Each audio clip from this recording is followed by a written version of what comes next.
soleil, les merveilles du pays, un réveil de fraîcheur et de vie. Ensemble, vivons un moment de nostalgie. Madame, Monsieur, bonjour, ravi de vous retrouver en cette matinée du 6 septembre 2021. Nous serons ensemble pour 1h30 jusqu'à 10h. Alors après 8 mois de lancement de la campagne de vaccination, donc qui a débuté le 31 janvier, cette semaine, donc ça va être la plus grande campagne nationale de vaccination qui a débuté le 4 septembre et qui se poursuivra jusqu'au 11 septembre. Retour encore une fois sur cette campagne de vaccination, sur l'importance et l'urgence surtout de se faire vacciner. En cette émission matinale, nous aurons en notre compagnie des médecins, mais aussi des représentants du mouvement associatif qui vont nous parler un petit peu de leurs actions et de leurs activités sur terrain. Voilà un peu pour le menu de ce matin. Mais avant cela, les nouvelles du ciel, et ce sera en compagnie de Friel Cheikh.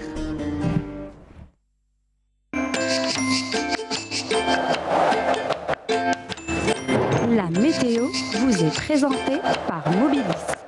Mobilis, أينما كنتم.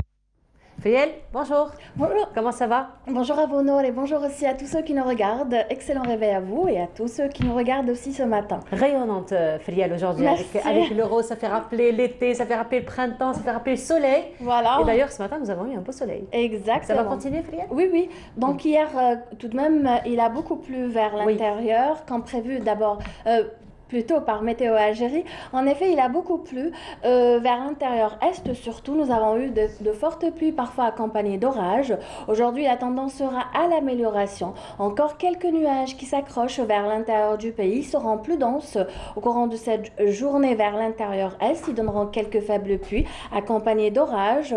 Un ciel voilé aussi est prévu aujourd'hui près des côtes ouest et centre. Quelques faibles pluies à l'ouest accompagnées d'orages au centre. Et puis sur la partie sud, on aura un ciel souvent voilé aussi, du Nord Sahara vers le sud-ouest, avec possibilité de quelques faibles pluies par endroit, accompagnées parfois d'orages. Les températures, les voici, elles seront en légère hausse aujourd'hui vers le nord par rapport à celle enregistrée hier. Regardez, il fera 34 à Alger, 33 à Oran, 31 à Annaba, Skikda, jusqu'à 41 cet après-midi pour Elizane et Chlef. Sur la partie sud, 41 aussi à Gherdaya, 39 Hassim Saoud, 42 Béchar, 46 Tindouf, 47 à Drar, Insalah, 43 Elizi, 37 Tamanrasset, Janet, et enfin entre 43 et 45 pour l'extrême sud.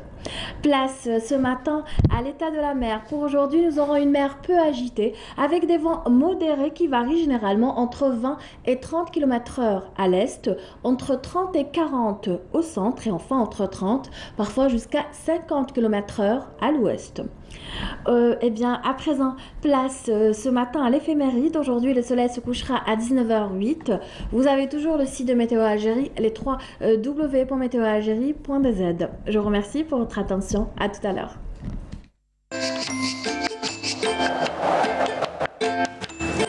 La météo vous est présentée par Mobilis. Mobilis, أينما كنتم. Donc des températures plutôt chaudes.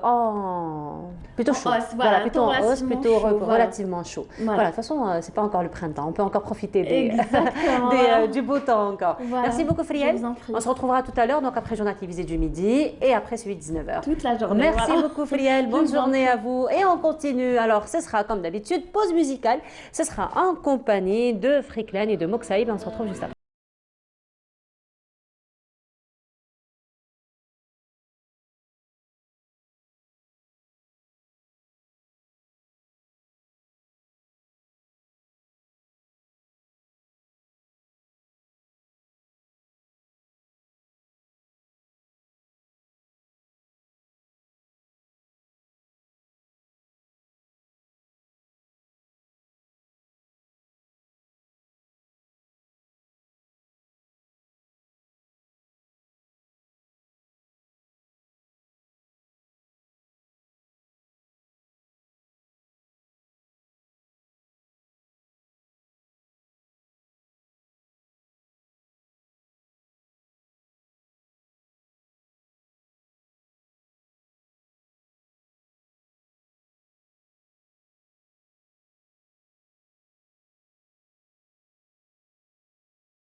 يا بنتي الحمد لله.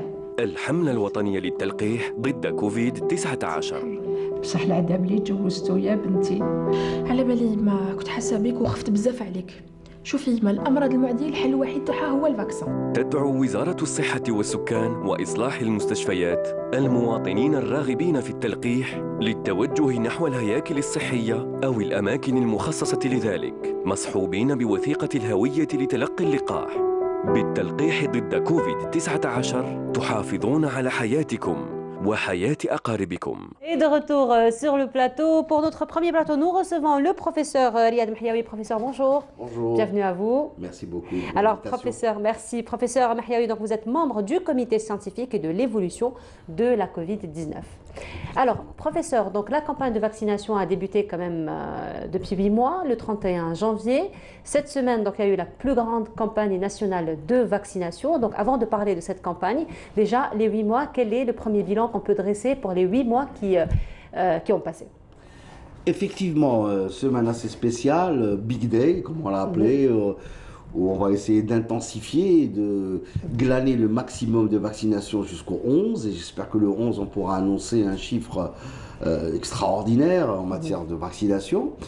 Et effectivement, on peut dire que sur les 8 mois, la campagne de vaccination a débuté au mois de janvier, à la fin janvier. Un peu poussif, parce qu'à l'époque, on n'a pas reçu beaucoup de vaccins. Je vous rappelle que le premier arrivage de vaccins, c'était que 50 000 doses, donc il fallait vacciner que 25 000. Et par la suite, on a commencé à recevoir par dizaines de milliers les vaccins. Et ce n'est qu'au mois de juin qu'on a commencé réellement à vacciner massivement. Et c'est à ce moment-là qu'on a commencé à recevoir des millions de doses de vaccins. Et c'est là où a commencé réellement la véritable campagne vaccinale. Donc au fur et à mesure, les choses ont avancé. Des fois, il y a un jour où on a vacciné 260 000 en une journée. Et il fallait quand même faire de la sensibilisation, expliquer aux gens, faire de la pédagogie pour que les gens savent, parce que c'est un vaccin qui a été élaboré en moins de temps que possible. Il faut quand même 5 ans ou plus pour élaborer un vaccin. Tout a été fait dans le cadre de l'urgence. Même les agréments des 4 premiers vaccins ont été donnés dans le cadre de l'urgence, parce que, étant donné quand même le nombre de morts à l'échelle mondiale qui se compte par millions, le nombre de contaminations qui se compte par centaines de millions. Donc nous en Algérie, on a commencé à vacciner et on a quand même rattrapé un peu le temps perdu, parce qu'on a été très bien pourvu en vaccins et les vaccins arrivaient par millions. Et est venue cette idée de Big Day, cette semaine de sensibilisation qui rentre dans le cadre de la campagne vaccinale à la rentrée scolaire, à la rentrée universitaire, à la veille de la rentrée sociale. Voilà. Donc ça tombe très très bien, et ça tombe aussi avec une décrue et une tendance baissière du nombre de cas par jour, une amélioration de la situation épidémiologique et à l'ouverture de beaucoup d'espaces, dont aujourd'hui il y a d'autres espaces qui vont être réouverts à la vie et à revenir à la vie. Comme dit le slogan de cette campagne, se vacciner, c'est que la vie continue, que la vie reprenne aussi. Donc voilà, on en est là, on a essayé d'adhérer pratiquement tout le monde, tous les secteurs. Monsieur le ministre de la Santé réunissait pratiquement une dizaine de secteurs pour coordonner l'éducation, l'enseignement supérieur, le transport, le commerce, tous les secteurs éventuellement qui pourraient impacter, améliorer cette campagne électorale. Et honnêtement, le premier jour, le 4, à l'annonce, et j'ai vu que même au plan médiatique, toute la journée, du matraquage, des spots publicitaires qui passent à longueur de journée, et ça commence à faire un peu d'émotion, un peu de motivation, et les gens commencent à adhérer. En plus, sous l'égide de la vaccination va chez vous, elle va dans les quartiers, dans les endroits les plus retirés, avec des bus, une espèce d'ambiance festive, où les bus sont habillés par les couleurs nationales avec des slogans et tout, et ça fait plaisir que le bus vienne dans un quartier, il se déplace d'un quartier à un autre pour vacciner les gens en toute simplicité, en toute banalité. Il ne faut pas qu'on fasse du vaccin une espèce de montagne. Donc voilà, on en est là, et j'espère que cette campagne et ce Big Day va réussir et on aura, Inch'Allah, le 11, le dernier jour, on aura un bilan à faire sur cette semaine. Alors, la campagne a commencé le 4. Aujourd'hui, on sera au 3e jour de la campagne. Donc déjà, les 2 premiers jours, est-ce que vous avez ressenti quand même un engouement, un intérêt, une curiosité de la part du citoyen pour venir se faire vacciner?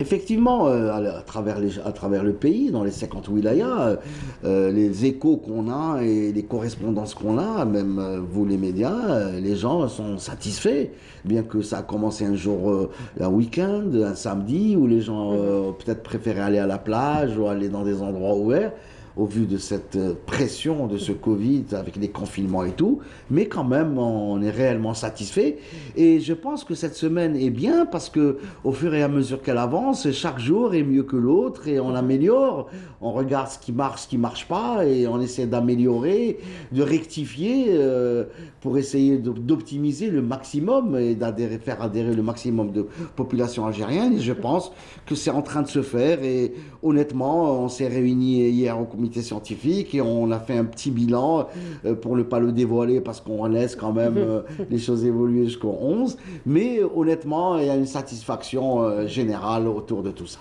Alors bien entendu docteur, lorsqu'on a ce genre de campagne particulièrement lorsqu'elles sont déterminées comme ça, hein, c'est environ une semaine du 4 au 11, donc j'imagine que vous avez quand même établi un objectif particulier puisque les 8 premiers mois donc, de la campagne de vaccination, 8 millions se sont fait vacciner dont 3 millions les 2 doses, donc quel sera votre objectif pour cette semaine? Effectivement, je peux faire un pronostic, on vise le million, peut-être plus, mais ce qui est quand même ce qu'on souhaiterait, c'est d'optimiser au maximum le nombre, je veux dire, peu importe. Mais je pense que si on atteint le million, on le dépasse, ou on serait peut-être satisfait par rapport. Et aussi, pour préciser que ça ne s'arrêtera pas le 11, la vaccination continuera jusqu'à la fin de l'année, où j'espère on atteindra l'immunité collective telle que voulue, telle que calculée et par rapport à la population algérienne. Donc je pense que ça va aller et on reste quand même optimiste. Voilà, mais sinon, professeur aussi par la même occasion, il y a eu quand même, j'ai envie de dire, une décentralisation de la vaccination parce que pratiquement plusieurs entreprises ont pris en charge leurs employés, ils ont carrément ouvert des centres de vaccination au sein de leurs entreprises. C'est ce qui s'est passé pour le NTV d'ailleurs. Voilà, c'est ce qui s'est passé pour le NTV, pour beaucoup de secteurs, où c'est ça qui a fait quand même montrer une solidarité, une espèce de citoyenneté. Je veux dire, c'est un acte citoyen. Se vacciner, ça veut dire qu'on fait avancer les choses en vaccination, ça veut dire qu'on participe à l'immunité collective, et chaque Algérien doit se sentir concerné. Chaque groupe, personnellement, et en groupe et en communauté, tout le monde se sent concerné par cette vaccination et tout le monde s'y est mis.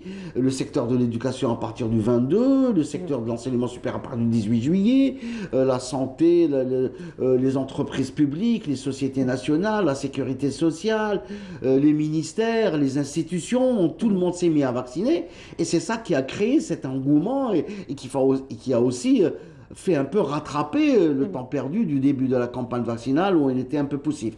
Donc c'est merveilleux cette solidarité déjà intersectorielle, cette solidarité gouvernementale où tous les ministres se sont regroupés autour du même projet de vacciner le maximum et d'atteindre une immunité collective. Et comme vous l'avez dit, ça aussi, ça a entraîné une espèce d'engouement et d'adhésion de tous les secteurs en Algérie. Alors il faut dire qu'au départ, il y a eu beaucoup de réticences par rapport au vaccin. Donc les gens, j'ai envie de dire, appréhendaient un petit peu le vaccin. Plusieurs théories ont été avancées autour de ces vaccins. Donc il y a eu plusieurs réticences. Mais est-ce qu'on peut dire que la troisième vague a un petit peu secoué la situation et elle a encouragé aussi les gens à aller se faire vacciner et comprendre surtout l'urgence et l'importance de se faire vacciner? Effectivement, si on peut analyser un peu la chronologie de cette situation épidémiologique, une première vague où il n'y avait pas de vaccin, une deuxième vague où il y avait quand même l'élaboration de vaccins dans le cadre de l'urgence et en période rapide, c'est vraiment une prouesse technologique et scientifique où on a pu élaborer un vaccin très rapidement. Et bien entendu, c'est humain que quand on va donner un traitement à quelqu'un, quand on va le faire, il faut qu'on l'explique ce que c'est, il faut que les gens soient conscients, il faut que les études soient bien faites. faites, bien conduites. Il faut comparer les vaccins entre l'efficacité, les effets secondaires, l'innocuité. C'est tout à fait humain. Mais je pense que cette troisième vague a créé une émulsion parce que on a compris que la souche originelle du Covid-19, la souche de Wuhan, était plus ou moins gentille, mais avec l'avènement de ces variants où tout l'alphabet grec va passer, alpha, bêta, delta, mu, etc. actuellement, et en plus avec l'impact sur la santé publique, on a vu que le premier indicateur, c'est le système de santé. Il ne faut pas qu'il soit ébranlé, il faut qu'il soit effondré. Donc, si on ne fait pas ça, il y a un impact quand même. On n'avait plus de place dans les hôpitaux, ou même la production d'oxygène qui était suffisante à l'époque ne suffisait plus, où les gens commençaient à avoir peur, de se balader avec des obus d'oxygène, des extracteurs, des concentrateurs, les gens hospitalisés chez eux. Donc, on a compris que réellement, la seule issue et le seul salut, c'était le vaccin. Donc, on s'est dit, il ne reste que le vaccin, bien entendu, moyennant les mesures barrières dont on reviendra, il faut quand même les conserver, quel que soit le degré de vaccination. Donc, nous aussi, en Algérie, on a compris que réellement, la seule issue est le vaccin. Et on a vu aussi que la plupart des gens hospitalisés, des gens qui restaient maintenant, restent un peu plus longtemps parce que le virus atteint les voies respiratoires et d'emblée, les patients sont sous de fortes concentrations d'oxygène. Donc, on a compris que réellement, il faut se vacciner. A contrario, la plupart des gens hospitalisés, on est arrivé jusqu'à 16 000 hospitalisations dans le secteur de santé, ce qui a fait que ça bouchonne et ça fait quand même, il n'y a plus de place. Et les gens qui rentraient à l'hôpital n'étaient pas vaccinés. La plupart du temps, ils n'avaient pas encore reçu le vaccin. Donc, preuve que le vaccin, réellement, c'est le seul salut, on est protégé contre la forme grave, on est protégé contre le fait d'aller en réanimation et de mourir, tout simplement. Donc ça a créé quand même, quand l'être humain a peur, bien entendu, il se réfugie là où il est sécurisé. Effectivement. Alors, juste pour clôturer, professeur Mahiaoui, alors il y a plusieurs questions qui se posent toujours autour du vaccin. Donc, même si les citoyens ont compris que voilà, il faut se faire vacciner, que c'est la seule issue et qu'on n'a pas d'autres solutions, mais il y a quand même des questions qui se posent toujours, déjà par rapport à la nationalité du vaccin, lequel du vaccin je dois faire. Donc, jusqu'à présent, à un moment donné, on pensait qu'on n'en était plus à cette question, et pourtant, cette question revient toujours. Mais surtout, est-ce que le vaccin que nous sommes en train d'avoir aujourd'hui, est-ce qu'il est efficace contre ces nouveaux variants, justement? Alors aujourd'hui, l'OMS nous annonce encore une fois un nouveau variant, le mu, le colombien. Effectivement, qu'est-ce que je peux vous dire? Tout a été dit. Les experts en immunologie, en virologie, en vaccinologie, en maladies infectieuses, nous-mêmes, en tant que comité scientifique, on a beaucoup parlé de ça et on a expliqué que les vaccins qui ont été acquis par l'Algérie, nous, au comité scientifique, on a fait un classement, et les vaccins qui ont été acquis par l'Algérie sont efficaces, il n'y a pas d'effet secondaire, il n'y a pas d'innocuité, et ils sont efficaces contre les nouveaux variants, c'est prouvé. Maintenant, reste à savoir ce qui va se passer. La facette de ce virus n'a pas encore été dévoilée à 100%. On ne sait pas ce qui va se passer. Le virus Delta a eu plus un impact sur la respiration et sur l'insuffisance respiratoire que d'autres virus, que le début des virus. Le variant mu, maintenant, on parle d'échappement immunitaire. Il ne serait pas, mais quand même, il a été classé à suivre par l'OMS.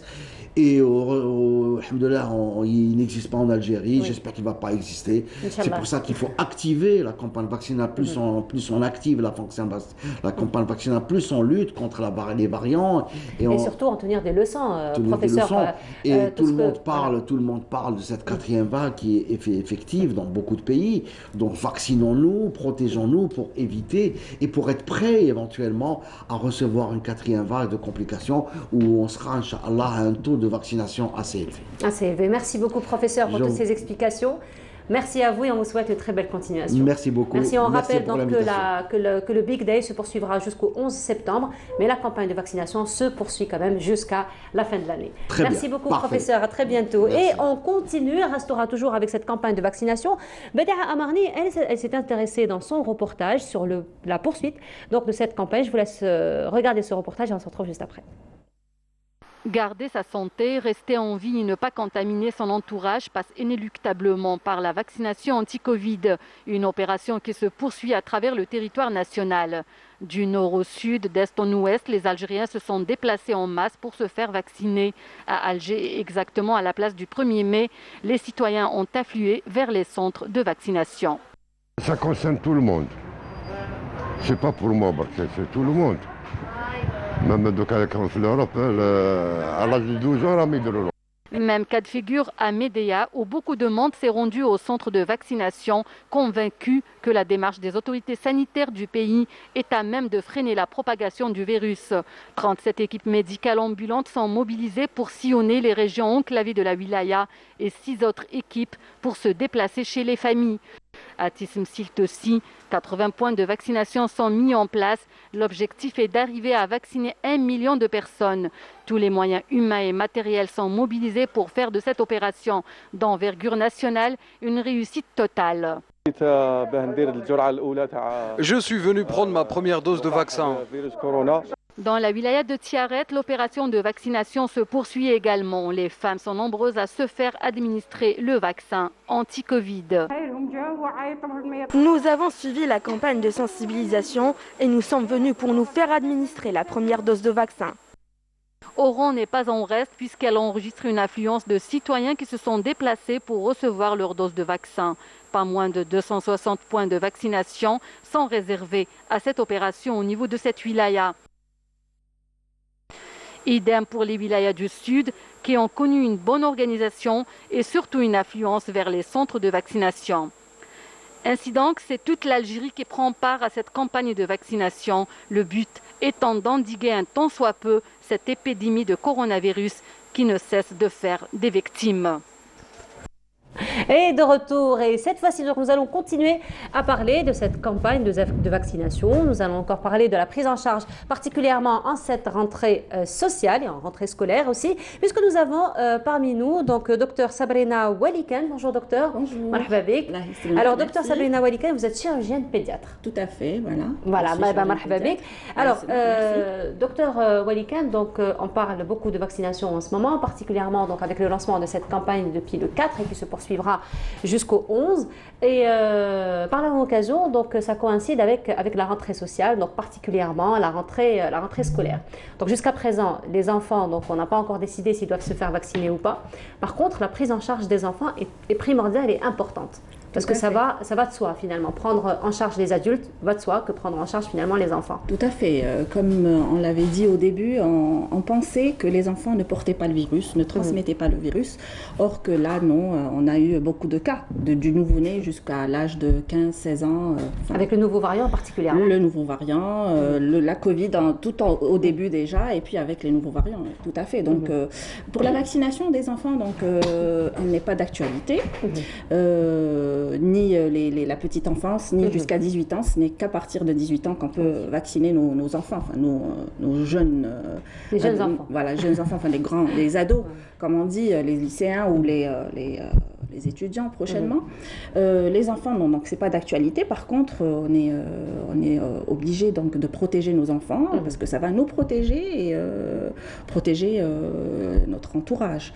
Donc, comme je vous dis, bon, moi je suis chirurgien pédiatre, donc on reçoit beaucoup de cas qui simulent justement, enfin des formes qui simulent des urgences chirurgicales, des douleurs abdominales, des vomissements, diarrhée, des gastro-entérites, voilà. Donc on va pas faire demander le test à tous les enfants. Par contre, on soigne déjà symptomatiquement. C'est-à-dire en fonction du symptôme, s'il y a des vomissements, s'il y a des douleurs. Et puis généralement, ces derniers temps, on a vu que, et surtout, c'est-à-dire on va déduire que c'est un Covid si on a un cas contact. Très bien. Si on a un cas contact dans la famille, voilà. Donc on va dire peut-être que c'est un Covid, mais on ne va pas faire le test pour tout le monde, pour tous les enfants qui se présentent. D'accord, mais sinon, cette prise en charge donc symptomatique de ces enfants-là, ça se fait comment à votre niveau? Alors, tout dépend. Donc à mon niveau, comme c'est un cabinet de chirurgie, j'élimine d'abord une urgence chirurgicale. Et puis, donc je traite symptomatiquement en fonction des douleurs abdominales. Si c'est une douleur abdominale, si c'est des symptômes assez graves, on aura oriente, voilà. D'abord, c'est un interrogatoire policier par rapport avec les parents. Et puis, généralement, si c'est un Covid, on le sait parce que les parents sont déjà positifs, ou bien les grands-parents, ou les tantes, etc. Donc, c'est une prise en charge symptomatique. C'est un traitement tout simplement symptomatique en fonction des symptômes. Mais sinon, on va pas... Oui, allez-y. On ne va pas donner comme... on le dit entre guillemets, le protocole du Covid chez l'enfant, sauf s'il présente des formes compliquées ou la forme, comme on dit, la forme type. C'est-à-dire la forme avec toux, fièvre. C'est à ce moment-là qu'on va demander le test. Mais sinon, quand il s'agit que de douleurs abdominales, une forme digestive, on traitera symptomatiquement. Mais sinon, docteur, à quel moment les parents doivent s'inquiéter par rapport à ce que les enfants présentent comme symptômes? Écoutez, maintenant on dit que tout symptôme est Covid jusqu'à preuve du contraire. D'accord? Donc quand il y a une fièvre inexpliquée, une fièvre très élevée, qui dépasse les chiffres et qui est rebelle au traitement comme type c'est-à-dire qu'on donne les anti-fièvres. Et quand il y a des diarrhées qui ne s'arrêtent pas, c'est-à-dire une forme où l'enfant est apathique, qui ne répond pas, surtout chez les petits, les nouveau-nés, les nourrissons, voilà, et même chez les enfants, bien sûr. Donc quand il y a des formes vraiment alarmantes, quand on s'alarme, l'enfant ne réagit pas, il est là, il ne répond pas, donc il faut s'alarmer. Bon, il y a des parents aussi, on préfère consulter dès le début. Comme ça, on prendra en charge dès le début la pathologie. Voilà. Mais sinon, docteur, il faut dire que pour bien préparer la rentrée sociale et la rentrée scolaire aussi pour les enfants, donc le ministère de l'Éducation a entrepris une campagne de vaccination pour tout le personnel de l'éducation, pas seulement les enseignants, mais vraiment tout le personnel, même le personnel administratif, donc tout le personnel de l'éducation. Mais entre-temps, il y a quand même un rôle qui est joué par les parents, donc, parce que c'est une chaîne. Donc justement, par rapport à cela, comment au niveau à la maison, avec les parents, préparer justement la rentrée scolaire de ces enfants et leur expliquer donc l'importance de la situation que nous vivons en ce moment? Alors comme on l'a dit, le rôle des parents et le traitement, en fait la prévention est très important comme au tout début, c'est-à-dire donner des gels hydroalcooliques aux enfants, le port du masque, essayer de sensibiliser nos enfants par rapport à ça. C'est-à-dire ne pas de promiscuité avec les autres. C'est ça, c'est les gestes barrières, respecter les gestes barrières, et puis l'hygiène de vie, l'hygiène quand ils rentrent quand ils vont à l'école, quand ils rentrent à la maison. C'est ça qui va quand même permettre de rompre, on va dire, la chaîne de transmission. Donc c'est ça le rôle des parents en fait. Mais on ne peut pas arrêter, on ne peut pas dire, parce qu'il y a des parents qui viennent nous dire je ne vais pas envoyer mes enfants à l'école. C'est pas une solution. C'est pas une solution. Il faut plutôt justement sensibiliser par rapport aux règles barrières, voilà. Le port du masque et changer la bavette toutes les 4 heures, parce que le port de la bavette une seule fois ou la garder 2-3 jours, c'est comme si on n'a rien fait. C'est qu'on n'a rien fait. Justement, là, vous me tendez la perche par rapport à la bavette, docteur. Donc déjà, là, vous nous expliquez bien qu'il faut la changer déjà toutes les 4 heures, et puis ne pas la garder donc plusieurs jours. Mais par la même occasion, docteur, il faut dire que le commerce aussi a trouvé, on va dire, un terrain, a trouvé un marché par rapport à cela. Malheureusement. Et malheureusement, oui. Donc il a trouvé un marché par rapport à cela. Et pour encourager quelque part les enfants donc, à porter la bavette, plusieurs d'entre eux ne la supportent pas. Donc il y a j'ai envie de dire, des bavettes plutôt personnalisées, avec des personnages qui préfèrent. Exactement. Mais par contre, ce ne sont pas toujours des bavettes finalement qui répondent aux normes. Qui répondent aux normes, oui. Et ben, il faut savoir où acheter ces bavettes. Bon, dans les pharmacies, dans les centres de distribution. Voilà, mais bon, généralement, si, elles sont, enfin, toutes celles que j'ai vues, elles répondent aux normes, oui, ou celles que j'ai vues. Donc, sinon, ben, il faut acheter carrément les bavettes chirurgicales pour nos enfants et les ajuster en fonction de la taille du visage de l'enfant, voilà. Pour être sûr, donc faire des petits nœuds, voilà. Exactement, pour bien protéger. Et puis, il faut expliquer le port de la bavette doit protéger le nez, la bouche jusqu'au menton, voilà. C'est très important.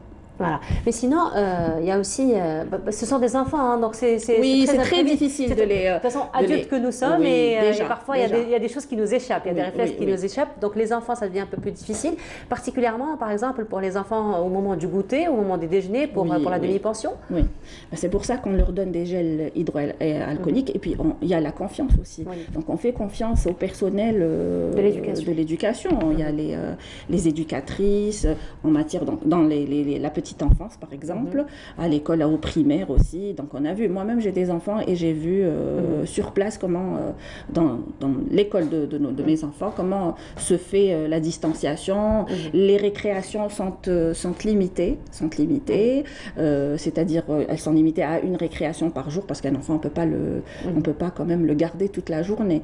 Et puis il y a la distanciation, là il y a les classes qui sont scindées, au lieu une classe qui est scindée en 3 par exemple. Voilà, c'est le protocole de l'année passée. C'est le protocole de l'année passée, bien sûr, qui reprend et qui est d'actualité toujours, et c'est obligatoire. De toute façon, il a fait ses preuves l'année dernière. On n'a pas eu beaucoup de cas finalement au milieu des enfants. Non. Du tout. Voilà. Donc il faut garder les gestes barrières. C'est très important. C'est la prévention numéro 1 qui est le traitement le plus important en matière de transmission de la Covid-19. Mais sinon, pour les parents aussi, ils doivent adhérer à cette campagne de vaccination. Tout à fait. C'est eux qui doivent jouer le rôle. Un enfant, c'est un enfant. Donc c'est les parents. C'est les parents qui sont là à aider la campagne. Voilà. À donner des conseils aux enfants et à jouer aussi, parce qu'un enfant, il faut qu'il voit aussi le papa ou la maman faire la même chose. Voilà, c'est la référence. C'est la référence, effectivement. Alors docteur, donc bientôt la rentrée scolaire, ce sera donc pour le 21 septembre, donc les enfants vont reprendre. Comme on a dit, c'est toujours très difficile de gérer les enfants. Bon, peut-être collège, lycée, ils sont plus conscients de la situation, un peu plus peut-être. Ça reste des enfants quand même. Mais il y a quand même un degré de conscience. Oui, bien sûr, par rapport aux petits. Voilà, maintenant, ce qui est peut-être un peu plus difficile, c'est le primaire, maternelle, primaire. Alors, en cas de contamination, par exemple, en cas de contamination, qu'est-ce que les parents et le personnel médical doivent faire ? Alors, en cas de contamination, déjà, s'il y a contamination, il faut confiner son enfant, il faut le garder à la maison. Parce que c'est là, en fait, où le risque commence, où la chaîne de transmission va commencer. Si un enfant a été contaminé et qu'on le sait, il faut le dire déjà. Il est absent parce qu'il a été, on a détecté chez lui la Covid-19. Il faut le garder à la maison jusqu'à disparition des symptômes. On a dit la moyenne, c'est 14 jours qu'on confine aux enfants. Voilà, et malheureusement, il y a certains parents qui ne le disent pas parce qu'ils ne veulent pas faire rater les cours aux enfants. Il y a des parents qui sont malades et qui envoient quand même malgré eux les enfants. Non. Donc, quand on est malade, c'est-à-dire quand un des parents est malade, il faut rester... C'est toute la famille qui doit se confiner. Voilà, il faut se confiner parce qu'on peut être asymptomatique et être porteur du virus. Donc voilà, en fait, le conseil numéro 1, c'est de garder l'enfant à la maison. Et puis, à la reprise, en moins prouver qu'il n'y a pas contamination par un test. Voilà. Mais sinon, docteur, donc, en cas, encore une fois, de contamination, donc vous l'avez bien expliqué, ce n'est pas le protocole Covid qu'on va donner aux enfants. Systématiquement, non. Voilà, mais comment on doit le prendre en charge sur le plan médical? Donc déjà, bien entendu, aller voir son médecin. Surtout ne pas faire d'automédication. Non, du tout. L'automédication, on a dit, surtout dans certains médicaments, il ne faut jamais la faire. Bon, l'automédication, on peut faire baisser la température, comme on le dit. Déjà, toute la période de cette pandémie, on a fait de la téléorientation. Donc, on est ouvert aux questions par téléphone, par les réseaux sociaux, messagerie, etc. Donc, on est là, on répond aux questions. Donc, si on ne veut pas se déplacer vers son médecin traitant ou vers son pédiatre pour ce qui est des enfants ou de son chirurgien pédiatre, on appelle, on prend le téléphone, on appelle et on discute, on fait de la téléorientation. On continue, moi-même, personnellement, je continue à faire de la téléorientation. Pas de la téléconsultation, mais téléorientation. On essaie de comprendre et de voir le degré de ces symptômes et voilà, donc aller voir le médecin, se déplacer et donc comme on a dit, pour le protocole, c'est en fonction des symptômes. Voilà. Encore une fois, alors, pas au-delà. Quelques conseils à donner? Alors le dernier conseil, avant la reprise, déjà je conseille vivement la vaccination. La vaccination, je la conseille. Pourquoi? Parce que ça reste le traitement pas contre l'éradication, c'est-à-dire ça ne veut pas dire que je ne vais pas attraper la Covid-19, mais je peux l'avoir, mais en forme atténuée. Donc on va se protéger nos enfants, protéger nos proches et notre entourage. Voilà.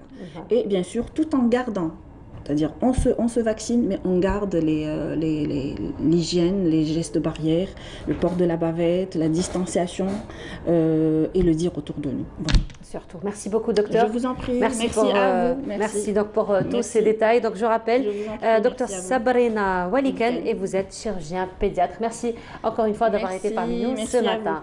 Et on continue le programme. On va encore parler de cette campagne de vaccination. Ce sera en compagnie, encore une fois, de Bedia Amarni, elle qui s'est intéressée à cette campagne au niveau de la wilaya d'Alger et la wilaya de Blida. Et on se retrouve juste après.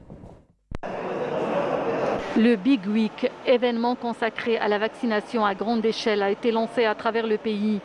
Au centre, à Alger, Blida et Tizi Ouzou, tous les moyens humains et matériels sont mobilisés pour permettre sa réussite.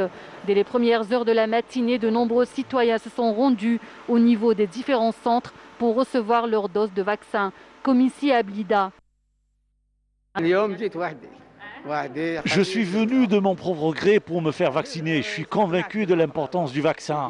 Idem à Tizi Ouzou, 269 équipes médicales sont affectées pour assurer cette campagne.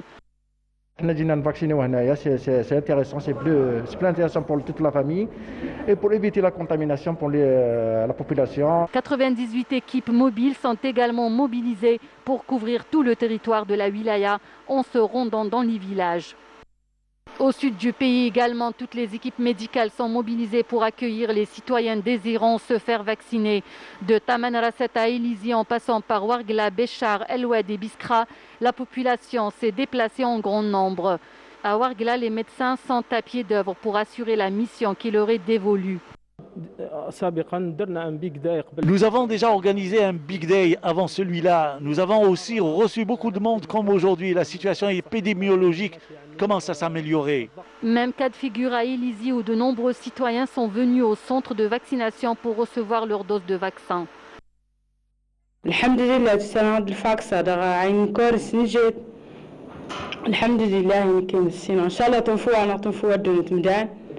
Tamanrasset où 15 000 personnes sont déjà vaccinées n'est pas en reste dans cette opération. Le médecin a d'abord pris ma tension et m'a demandé si j'ai des maladies. Ça s'est bien passé. À El Oued, Adrar et Biskra, les populations ont adhéré à cette grande campagne de vaccination, convaincues que c'est la seule issue pour vaincre cette maladie. Nous avons mobilisé 9 équipes mobiles pour sillonner les régions les plus éloignées de Biskra et mettre le vaccin à la disposition des citoyens. En plus des équipes qui travailleront d'arrache-pied pour la réussite de cette campagne nationale de vaccination, les personnels de la santé se rendront même dans les zones reculées et les villages éloignés pour faire bénéficier leur population du vaccin. Et voilà, c'était un reportage de Bedia Amarni, elle qui s'est intéressée, encore une fois, à la campagne de vaccination au niveau de la wilaya d'Alger et la wilaya de Blida. Et à présent, parmi nous, le docteur Mohamed Laifa. Bonjour docteur. Bonjour. Bienvenue à vous. Et docteur, vous êtes président de la Société algérienne de la recherche médicale. Alors, au sein de votre société, vous avez donc un programme pour, encore une fois, promouvoir cette campagne de vaccination. Mais avant de parler de votre programme, parlons un petit peu de votre société. Donc, la Société algérienne de la recherche médicale, c'est quoi et quels sont ses objectifs? Alors, la Société algérienne de la recherche médicale est une société savante, comme toutes les sociétés savantes qui existent dans notre pays, qui sont des sociétés thématiques, qui sont... ils s'occupent de spécialités médicales. La nôtre elle s'occupe de la recherche clinique en particulier. Donc, toutes les spécialités médicales nous intéressent et on a un conseil scientifique qui est présidé par le professeur Betam ainsi qu'un bureau national qui travaille dans le but, bien évidemment, de servir de tribune à tous les chercheurs algériens, qu'ils soient dans le domaine privé ou public, dans la santé civile ou la santé militaire, pour connaître exactement les véritables capacités que connaisse l'Algérie pour mettre à disposition les moyens et surtout faire parler des recherches cliniques en Algérie qui sont très intéressantes dans l'intérêt, bien sûr, de la promotion de la santé en général. Donc nous Dans ce cadre-là, on s'est inscrit dans le processus d'aider, de s'approcher et de ne pas rester une société d'élite. Nous avons normalement dans notre programme des objectifs qui sont purement scientifiques dans un premier temps, mais après on a voulu s'impliquer davantage et aller vers la population parce que le problème est national, voire même international. Cette histoire d'épidémie a changé les activités de plusieurs sociétés et là nous sommes en train, on a vu que la sensibilisation à la vaccination est faible, tout le monde fait ce qu'il peut, les pouvoirs publics, les autres associations, mais on n'arrive pas à atteindre les objectifs recherchés. Donc là, pourquoi? On a essayé de chercher le pourquoi, les raisons pour lesquelles les gens hésitent, probablement par la consommation énorme de fake news, de fausses informations, de préjugés par rapport à la vaccination. Et là, nous avons constitué des comités d'experts qui va dans une campagne où ça va s'étendre sur des semaines et des mois, parce qu'on sait très bien, nous sommes en pleine semaine vaccinale, c'est vrai, mais on sait très bien, même après, quel que soit le nombre atteint par cette campagne qui est en cours et qu'il y a des signes positifs que les gens adhèrent, tant mieux, mais il y aura toujours d'autres qui continuent, il y aura toujours des récalcitrants, des gens qui n'adhèrent pas, qui ne comprennent pas peut-être. Voilà, nous sommes là, c'est notre fonction et notre tâche de les expliquer, de répondre aux moindres questions de doute, de lever le doute justement sur certains risques qu'ils considèrent qui sont imminents, qui sont réels, par la consommation de certaines informations qui sont fausses, et que pour leur expliquer qu'il ne faut pas se tromper d'ennemi, qu'on a un seul ennemi qui est le virus, et ça ne peut pas être le vaccin. Le vaccin, elle est là pour nous aider, et ça a été toujours, l'humanité a été tout le temps sauvée quand on trouve un vaccin. L'humanité, les épidémies de ce genre, avant, ils étaient cycliques, ils reviennent tout le temps. C'est vrai que l'humanité, actuellement, il y a plusieurs décennies, n'ont pas vécu une épidémie de cette ampleur et de cette envergure, mais c'est comme ça, on y est. Donc, le vaccin a été toujours... Si l'espérance de vie a augmenté un peu partout dans le monde, c'est grâce aussi à la maîtrise des vaccins qui sont, n'oubliez pas qu'en 1900, dans les pays les plus développés, l'espérance de vie ne dépassait pas 45 ans. Actuellement, l'espérance de vie varie entre 70 et 80 ans dans certains pays. Pourquoi? Parce qu'il y a eu un développement de la médecine, parce qu'il y a eu l'arrêt pratiquement de toutes les maladies infectieuses qui, avant, venaient sous forme d'épidémies et chaque fois, elles prennent des milliers et des centaines de milliers de décès. Ah ben, le jour où le vaccin a commencé à être utilisé contre toutes les maladies qu'on connues, infectieuses, eh ben, cette taux de mortalité a diminué et l'humanité a été sauvée. Alors justement, docteur, dans cette même perspective, dans la perspective de vos objectifs, donc vous avez un programme justement de sensibilisation à la question vaccinale, donc à l'importance de se faire vacciner. Donc que va faire la société dans ce sens? Alors la société, en collaboration avec d'autres sociétés savantes, en particulier la Société algérienne de médecine générale, parce que c'est une société où les adhérents sont partout, les médecins généralistes et les médecins de famille sont partout dans n'importe quel village. Et vous savez que notre pays est grand, c'est un pays continent, donc c'est un pays où il faut utiliser les moyens, tous les moyens qui sont à notre disposition. Nous, on a mis en route un programme de sensibilisation active et qui est inscrit dans le temps. C'est-à-dire qu'il ne va pas s'arrêter dans une semaine ou dans un mois, parce qu'il y aurait toujours des doutes, mais on va répondre aux questions scientifiques par le biais des experts. Ce sont les experts qui vont éplucher les sujets, qui vont écouter les populations, ils vont utiliser tous les moyens qui sont à notre disposition, soit par le déplacement dans certaines régions. On va commencer juste pour la symbolique par la région de Tizi Ouzou et les zones qui ont connu des incendies récemment et qui ont été aussi victimes, entre autres, parce que vous savez aussi que pendant ces incendies-là, les gestes barrières ont été levés, les gens étaient carrément dans l'enfer, donc on craignait un retour ou un retour d'une d'une vague qui va intéresser certaines régions qui ont été touchées par les feux, hein, de Tizi Ouzou jusqu'à Tarf.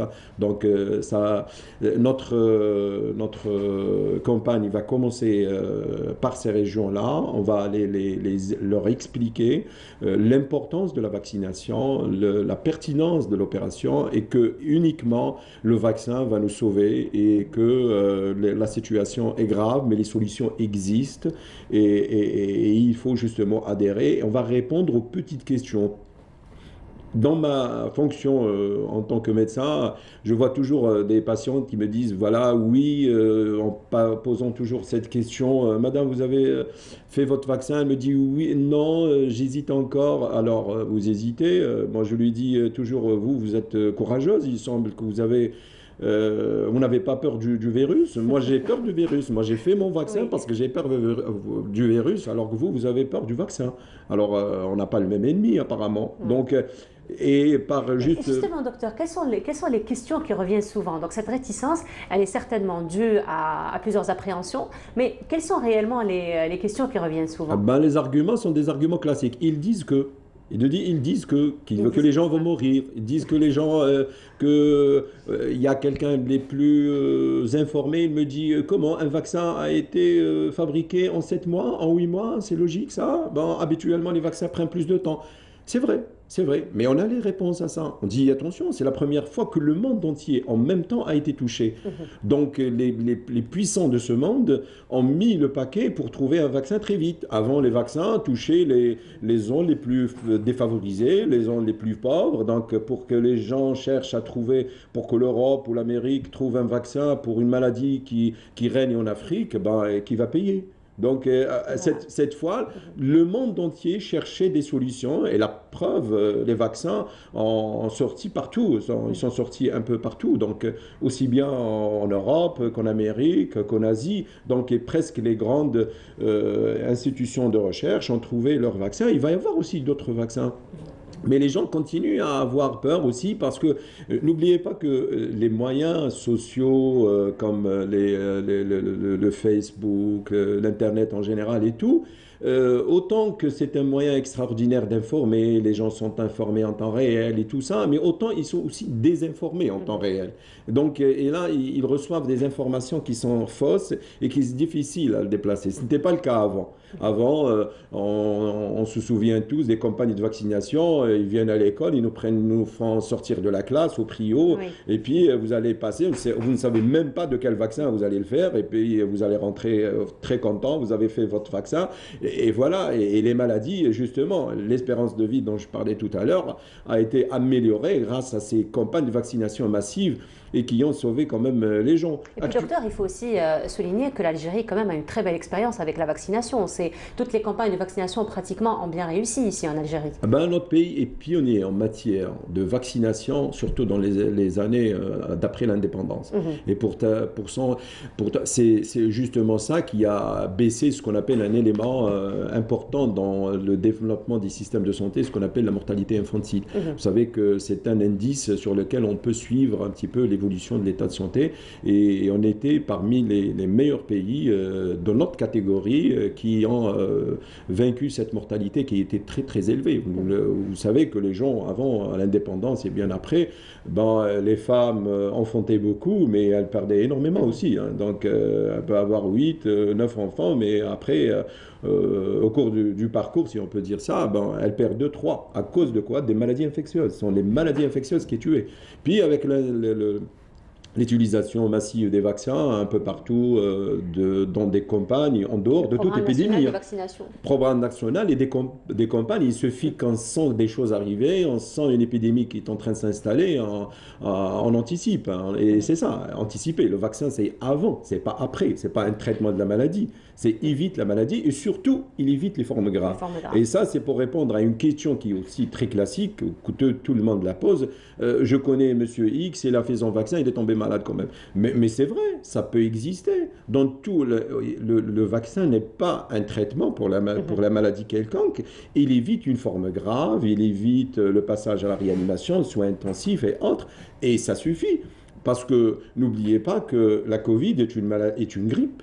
est une grippe tout simplement, mais c'est une grippe grave, c'est une grippe qui peut entraîner la mort, c'est une grippe qui peut aller et qui peut exposer un nombre important de personnes à aller se faire soigner, et puis il n'y a aucun pays au monde où les hôpitaux peuvent recevoir toute la population en très peu de temps. Mohel, ça n'existe pas. Donc c'est ça, c'est dans ce sens-là qu'il faut éviter carrément la maladie, ou bien surtout éviter la forme grave de la maladie, et c'est ce qui fait le vaccin, et c'est largement suffisant. Et justement, docteur, la Covid donc, a commencé en Chine.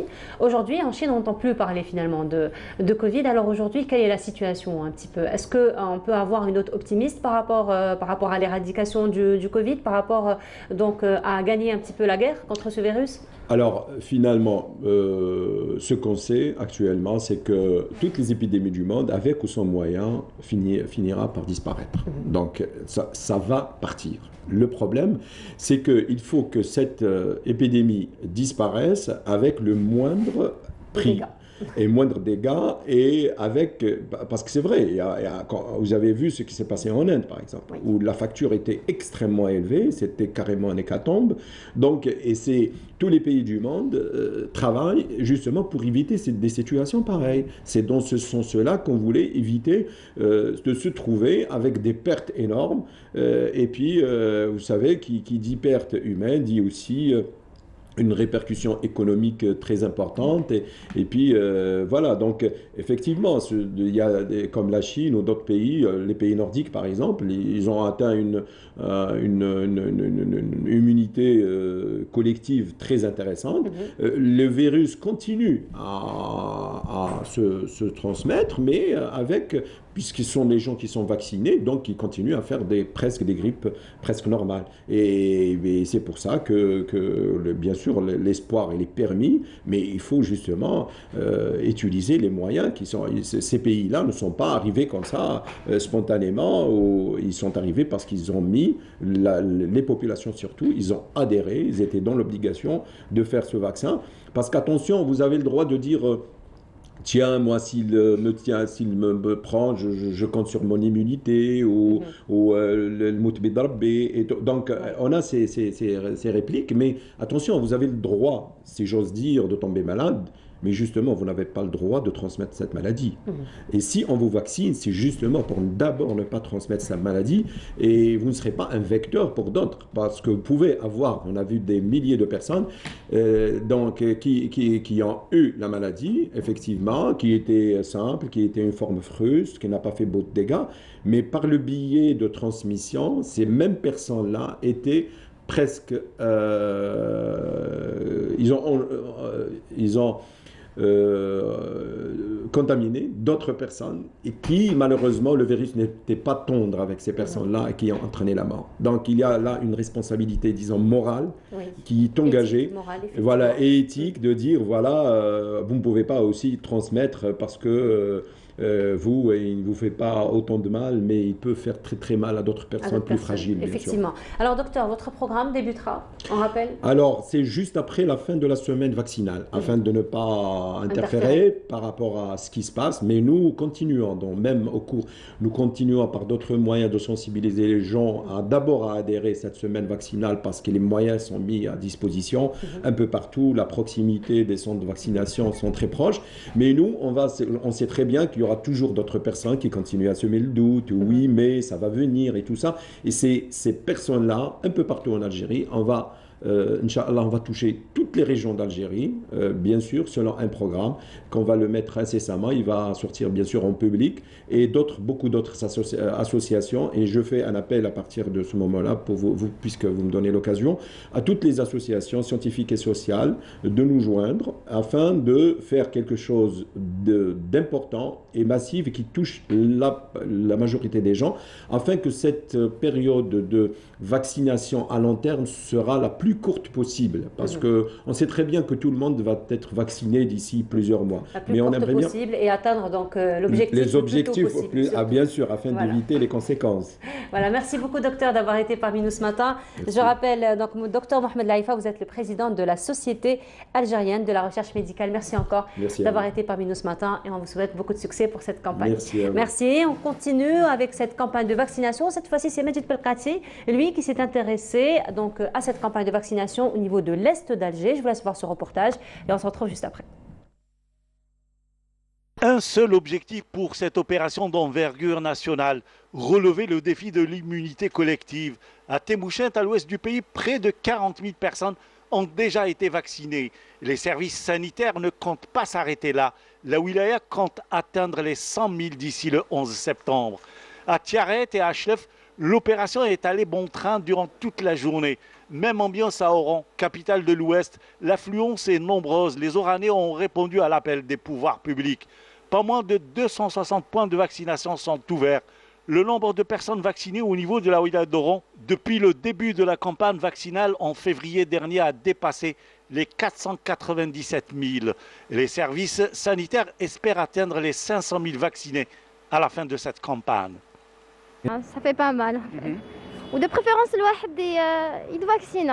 Le vaccin, il est disponible. Alhamdoulilah, le vaccin, ça fait plusieurs mois. Tout le monde est satisfait. Donc c'est une autre occasion, parce que ça fait plusieurs mois. C'est une autre occasion pour inviter les gens باش يجوا يديروا التطعيم تاعهم. مرحبا بكم. اللي عنده شي سؤال هنايا، اللي عنده شي يحوس على كاش تفسير وتوضيحات، اون لا بور فو. عدد السكان لولاية تيارت هو أكثر من 1,060,000. Tiaret compte 1,060,000 habitants. Nous ambitionnons de vacciner 500 000 personnes pour atteindre une immunité collective. Depuis le mois de février, 215 000 personnes ont été déjà vaccinées. منذ فيفري 2021 قمنا بتلقيح أكثر من 215,000 جرعة. Même engouement pour cette opération de vaccination de grande envergure à l'est du pays. À Constantine et à Sétif, jeunes et moins jeunes étaient au rendez-vous. Tous s'accordent à dire que le vaccin est une nécessité pour se prémunir contre la pandémie de la Covid-19. J'ai déjà pris ma première dose et là je suis venu pour la deuxième. Je recommande à tout le monde de se faire vacciner. C'était rapide et très simple. Je suis là pour le rappel, ça se passe très bien. Et puis c'est très bien organisé. Dans la wilaya de Constantine, le nombre d'espaces consacrés à cette opération de vaccination a atteint 123 centres. À Sétif, l'objectif tracé dans le cadre de cette vaste opération est d'atteindre le chiffre de 100 000 personnes vaccinées. Bonjour Anne, salut, ça va? الحمد لله. شبيك درتي الفاكسين مازالك خايفة؟ حتى بعد تلقي اللقاح من الضروري الحفاظ على الإجراءات الوقائية وهي غسل اليدين، التباعد الجسدي، وارتداء القناع. ممكن نسقسيك نغسلها؟ وي من حقك نسيت تروح. أمان سقسيه كيفاش حتى درتي الفاكسين؟ Et c'était donc un reportage de Abdelmajid Belkacsi, notre collègue, lui qui s'est intéressé à cette campagne de vaccination au niveau de l'Est de l'Algérie. Cette fois-ci, on va s'intéresser à cette campagne ici même à Alger, au centre. Et ce sera en compagnie du docteur Aït Touarez Boudjma. Docteur, bonjour. Bonjour madame. Alors vous êtes chef de service DSP Alger. Chef de service de la prévention au niveau de la DSP d'Alger. Voilà, ben marhaba bik, bienvenue à vous. Alors, docteur, donc il faut dire que la campagne de vaccination a commencé quand même depuis le 31 janvier, donc ça fait 8 mois. Cette semaine, c'est une semaine, c'est la plus grande campagne de vaccination, la plus grande campagne nationale de vaccination. C'est vrai que ça reste une semaine symbolique parce que la campagne va se poursuivre jusqu'à la fin de l'année. Absolument. Alors, on va peut-être faire un petit tour d'horizon de cette campagne ici même à Alger. Avant de parler de cette campagne, donc de la semaine spéciale nationale de vaccination contre la Covid-19, je voulais vous parler d'un petit historique sur cette campagne de vaccination qui a débuté bien sûr le 31 janvier au niveau de la polyclinique Les Sources, qui a été inaugurée par notre Premier ministre donc le 31. Puis le 1er février, ça avait débuté sur 10 unités de vaccination au niveau des établissements publics de santé de proximité. Là, c'était pour la population. Ça a commencé timidement. Absolument, parce que c'était peu de vaccins que tous les pays réclamaient. Donc l'Algérie avait quelques vaccins et on avait commencé donc le 1er février pour une population la plus vulnérable, c'était les personnes âgées et bien sûr les personnes atteintes de maladies chroniques. Et 25 autres unités sur les structures hospitalières que la Alger a, c'était pour les professionnels de la santé. Et puis, avec ce vaccin qui arrive en Algérie en grande quantité, suffisante, nous avons pu ouvrir d'autres unités. Donc nous sommes passés de 35 à plus de 558 unités de vaccination. Au niveau de la wilaya d'Alger. 558 unités, ce n'est pas un truc négligeable. Et donc il y a eu 298 unités qui ont été donc pour les institutions et les entreprises. Nous avons eu une campagne de vaccination le 24 août pour le personnel de l'éducation, puisque la rentrée scolaire est imminente. Nous avons aussi une campagne de vaccination au niveau des officines privées. Donc, ces officines au nombre de 88 qui ont été autorisées par les services du ministère de la Santé. C'est ce qui va accélérer d'ailleurs. Absolument. Et puis, nous avons eu aussi au niveau des mosquées qui se font tous les vendredis. Nous avons donc ces 558 unités de vaccination sont ouvertes 24 heures sur 24. Et là, donc, c'est cette vaccination pour la semaine qui a débuté donc le samedi 4 et se déroulera jusqu'au samedi 11 septembre, c'est une population qui peut arriver dans toutes les structures de santé, polycliniques, salles de soins, et sans oublier les espaces publics. Comment ça s'est fait? Il y a eu 42, s'il vous plaît, 42 bus itinérants qui ont été aménagés et équipés en unités de vaccination et qui sont sous l'autorité des mesdames et messieurs les wali délégués, donc pour l'itinéraire et l'emplacement de ces bus. Elle débute de 8h du matin à 20h. Donc, s'il vous plaît, là je m'adresse à la population, venez vers ces bus, allez vers les structures, vaccinez-vous. Et vous avez vu le slogan de cette semaine, c'est quoi? C'est se faire vacciner pour retrouver une vie normale. Parce que la vaccination et les mesures barrières sont les deux moyens de prévention pour éviter l'hospitalisation, la réanimation, voire le décès. Voilà, effectivement. Alors, docteur, donc on est passé, vous l'avez si bien dit, de 10 unités de vaccination à plus 18, de 500. 35, et là maintenant 558 voilà, unités. Plus de 500, 558, avec les centres de vaccination mobiles aujourd'hui à travers les bus. Alors maintenant, qu'en est-il de l'engouement du citoyen vers le vaccin? D'autant plus que la campagne on a débuté hier, et il y a eu un engouement de la population. On est content et on espère que ça va durer jusqu'à samedi. N'oubliez pas que là, c'est pour une semaine, un spécial pour booster la vaccination, mais n'oubliez pas que la vaccination continuera. Jusqu'à, on espère, l'extinction de cette pandémie. Voilà, parce que ce n'est pas simple. Et il faut savoir que le but de cette vaccination, c'est quoi? C'est atteindre une immunité collective. Il faut vacciner plus de 70% de la population éligible à la vaccination, c'est-à-dire une population de 18 à 99 ans.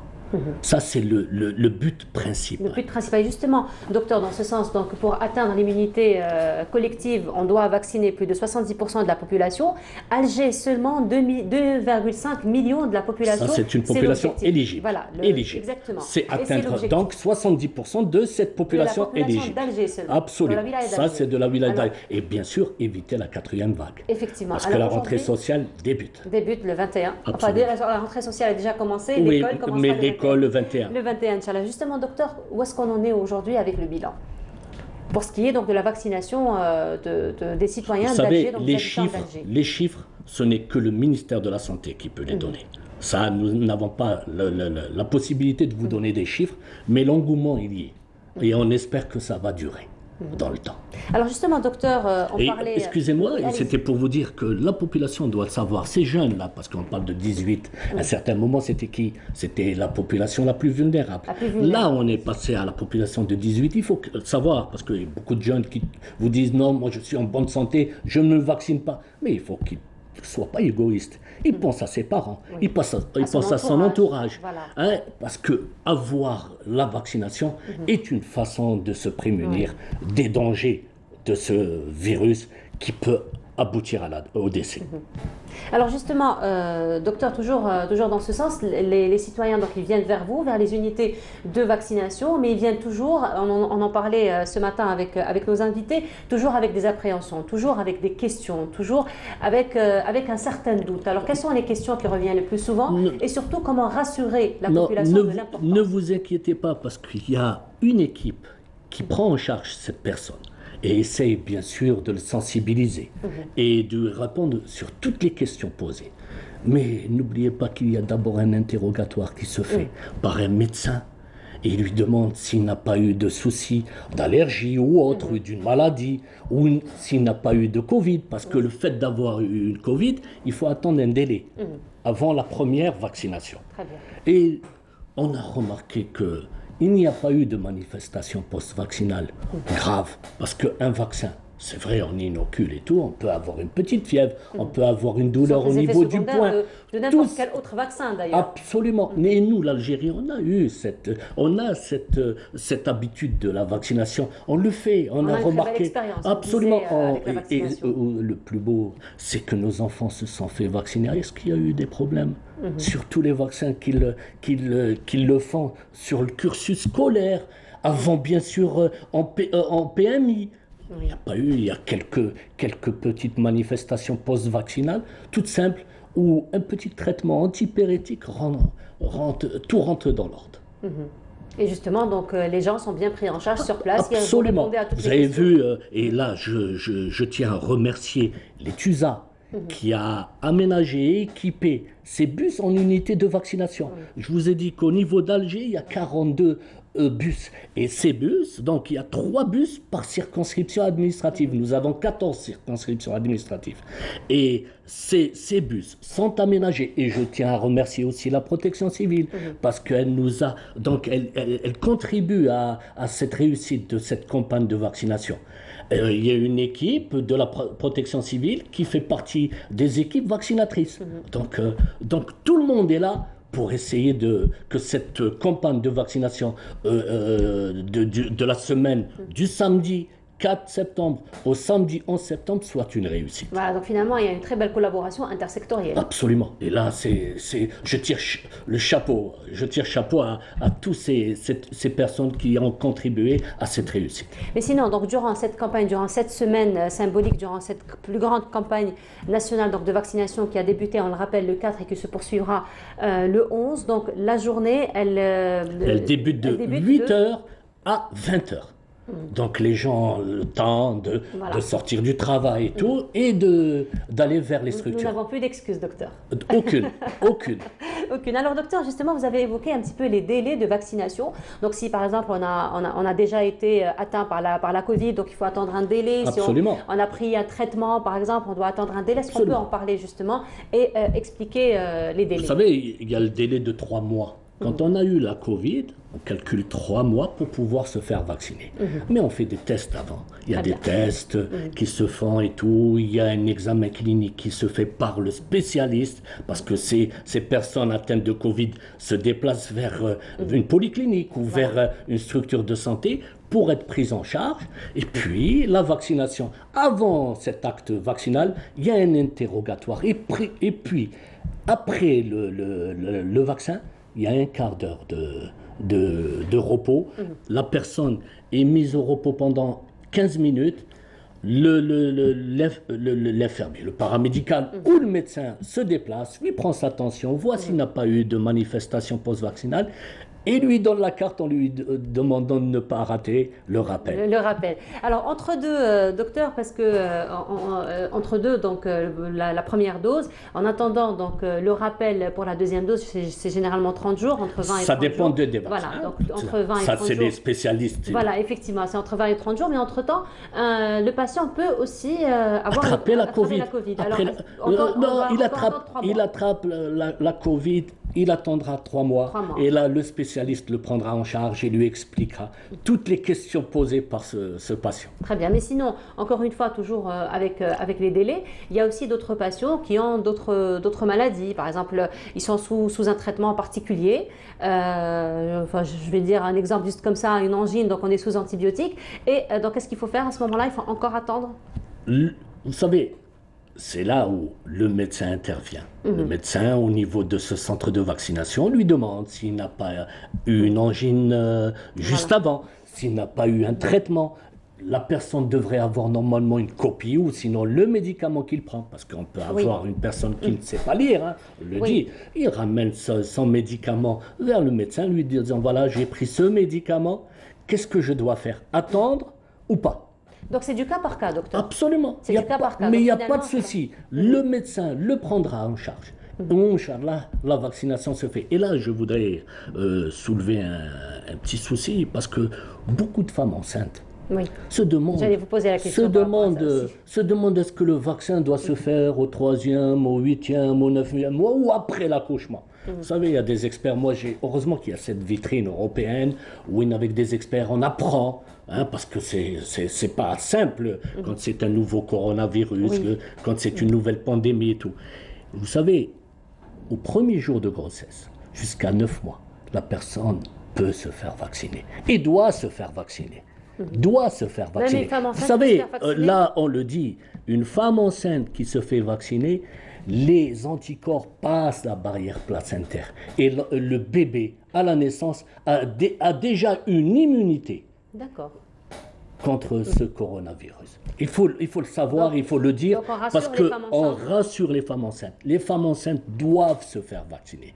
J'ai 2 collègues dans mon service enceintes et il a fallu cravacher pour qu'elles puissent aller se faire vacciner.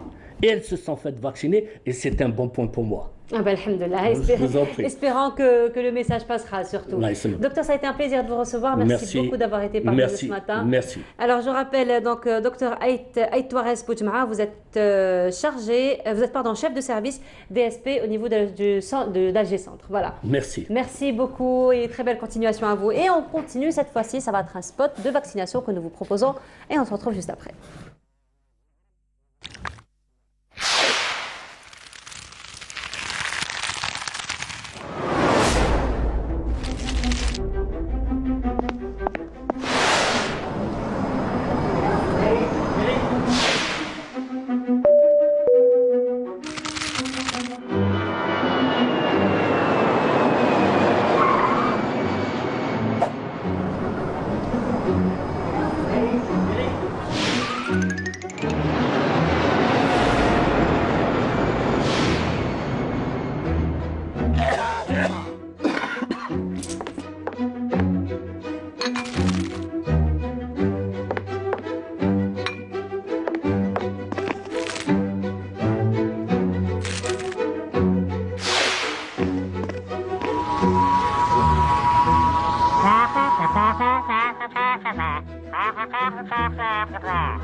et une peinture algérienne aux normes internationales. Tous vos besoins en peinture intérieure, peinture métal, préparation de support ou peinture extérieure, choisissez Coral Peinture. Coral Peinture, c'est les à faire.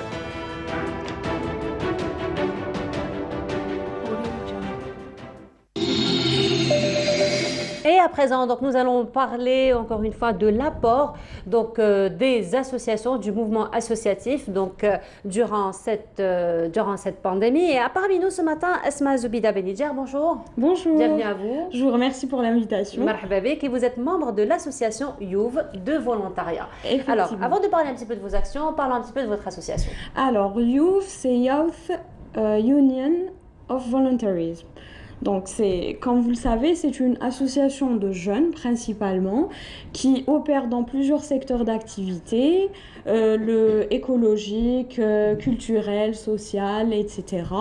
Donc, c'est une association qui principalement invite les jeunes dans le volontariat pour appuyer leurs idées, leur faire découvrir de nouveaux horizons, essayer de les sensibiliser dans la solidarité, dans le volontariat, dans plusieurs secteurs d'activité, comme je l'ai dit précédemment. Donc voilà. Et justement, durant cette pandémie, vous avez eu beaucoup d'actions et l'une des plus importantes, c'est quand même une action très urgente, j'ai envie de dire. Oui. Vous avez quand même travaillé sur le don du sang. Oui, alors, pour ce qui est dans la crise sanitaire, on a vu qu'il fallait faire plusieurs campagnes de sensibilisation. Parmi elles, on a parlé du don de sang, on a fait... Pourquoi ? Parce qu'avec l'avenue de la crise sanitaire, donc les banques de sang étaient au banc.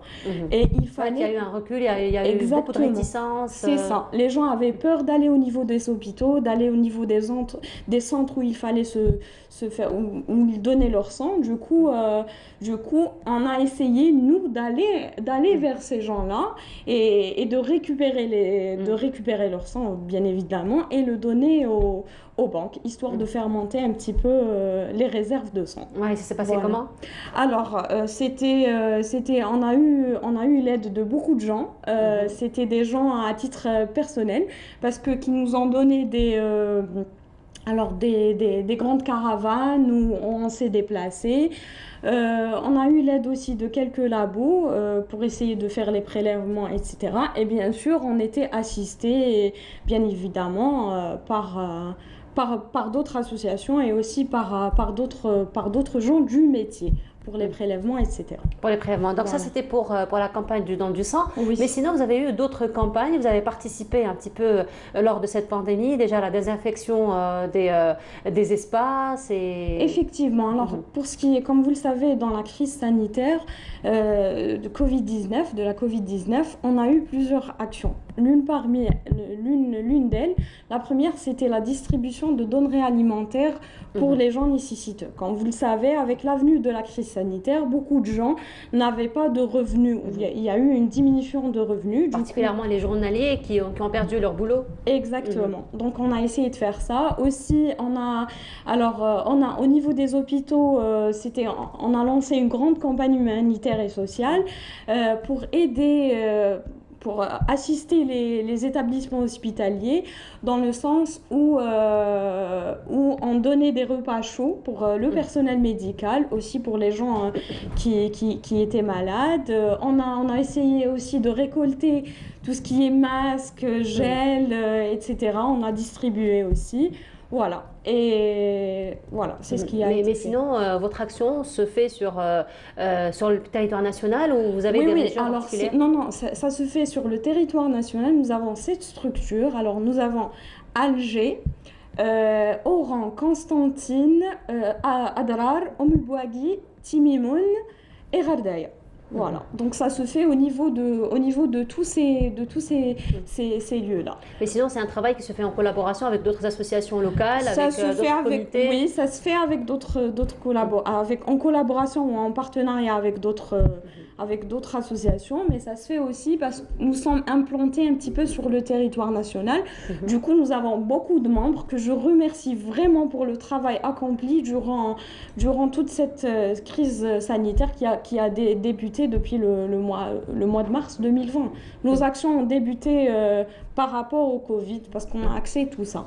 Après, bon, je tiens à signaler aussi qu'au niveau de chaque wilaya, on a essayé d'assurer des campagnes de désinfection des écoles, des lycées, des lieux publics, pour essayer un petit peu d'aider et de sensibiliser et pour essayer au mieux d'aider pour se débarrasser au plus vite de cette crise. Effectivement, voilà. Et justement, donc les actions au sein de votre association continuent, donc vos prochaines actions? Alors oui, ça continue. Alors comme vous le savez, avec les feux malheureusement qu'on a eu ces derniers jours, donc on a signé un partenariat avec la Direction générale des forêts pour planter plusieurs arbres. Ça va être une campagne de reboisement alors? Oui, exactement. Ça va se faire à partir du mois d'octobre et j'invite tous les gens qui veulent aider à nous rejoindre sur notre... Ils peuvent nous joindre sur notre page Facebook ou Instagram Youth Association. Voilà, YUV. Voilà. Donc pour pouvoir participer à cette campagne donc, de reboisement, alors ça va se faire parce qu'il y a eu quand même plusieurs régions qui ont été ravagées par les feux. On va essayer de toucher les régions les plus touchées, oui, à savoir... vous savez, à la Grande Kabylie, Tarf aussi, qui ont été très touchés, effectivement. Voilà. Et donc tout cela, j'ai envie de dire, des actions pareilles aussi demandent une armée, n'est-ce pas? Alors, ça demande une armée. On a beaucoup d'obstacles, il faut le dire aussi, parce qu'on a non seulement besoin, c'est vrai que il faut une main d'œuvre, hein, donc. Mais nous sommes une génération de jeunes, nous sommes une population de jeunes. C'est pour ça qu'il faut investir dans nos jeunes. Il faut les recruter, il faut leur découvrir plein de choses.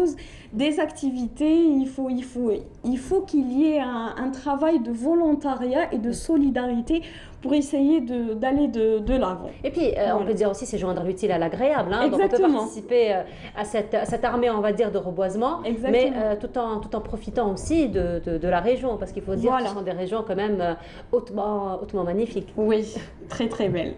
Voilà, donc vous allez jouer sur cette corde-là. Voilà. Non, mais de toute façon, il faut dire qu'on l'a très bien vu hein, à travers cette crise, à travers les feux de forêt, il y a eu quand même un élan de solidarité tout juste féerique. Magnifique, vraiment... oui. Il y a eu des caravanes qui sont en chemin pour apporter de l'aide psychologique aux enfants. Oui. Voilà, aux enfants surtout avec la rentrée scolaire. Oui, effectivement. Non, on est en train de les aider. On n'a pas lancé une campagne à nous seuls, à part que la campagne qui a été faite, c'était une campagne où on a récolté les besoins des gens les besoins des sinistrés et on a distribué ceci aux familles vulnérables et nécessiteuses. Et sinon, vous avez mis l'accent sur quand même un point très important qui est la prise en charge donc des sinistrés, particulièrement les enfants. Donc, qu'est-ce qui se fait sur terrain en ce moment? Alors, c'est beaucoup plus une aide psychologique qui est apportée aux enfants. Donc, on essaye de faire des activités avec les enfants, on essaye de leur parler, on essaye de jouer avec, histoire de leur faire oublier un peu ce qui s'est passé. Parce que c'est vrai que ça laisse un impact un petit peu... Et quel est un petit peu le retour des enfants? Alors, je vous dis que c'est agréable. Je remercie aussi les gens parce qu'ils se déplacent, ils ne dorment pas. C'est-à-dire que c'est des gens qui sont vraiment dévoués à la cause. Et bien sûr, il y a de bons retours par rapport aux enfants parce qu'ils sont contents quand même d'avoir un petit peu de joie au sein de leur journée. Voilà, particulièrement bientôt la rentrée scolaire. Oui. Bientôt la rentrée scolaire. Voilà, mais sinon, en plus donc, de la campagne donc, de reboisement que vous allez entreprendre le mois d'octobre, d'autres actions en vue, d'autres projets en vue? Alors oui, pourquoi pas, on aimerait travailler aussi dans le cadre de la vaccination. Ça se fait déjà ça s'est fait, il y a eu des campagnes de sensibilisation. Par exemple, je prends ACEPA et MEDSA. C'est des associations, alors l'une de pharmacie, de pharmaciens, d'étudiants en pharmacien et l'autre d'étudiants en médecine qui ont vu le jour. Voilà, et donc qui ont fait beaucoup de travail sur terrain. Nous aussi, on aimerait encore le faire. Et je remercie aussi, il y a eu dans la crise sanitaire beaucoup d'associations qui ont travaillé dans l'apport des concentrateurs d'oxygène, etc. C'était un travail remarquable et que je tiens à saluer. Voilà. Ben, merci beaucoup et on vous salue vous aussi pour tout le travail que vous faites. Et merci d'avoir été parmi nous ce matin. Je rappelle, Esma Zoubida Benidja, vous êtes membre de l'association Youv de volontariat. Merci encore une fois d'avoir été parmi nous ce matin et très belle continuation à vous. Merci. Et voilà, nous arrivons au terme de notre émission. Merci beaucoup de nous avoir suivis. Je vous souhaite une très agréable journée. Bonjour d'Algérie vous viendra comme à l'accoutumée demain, Inch'Allah, à partir de 8h30. Au revoir.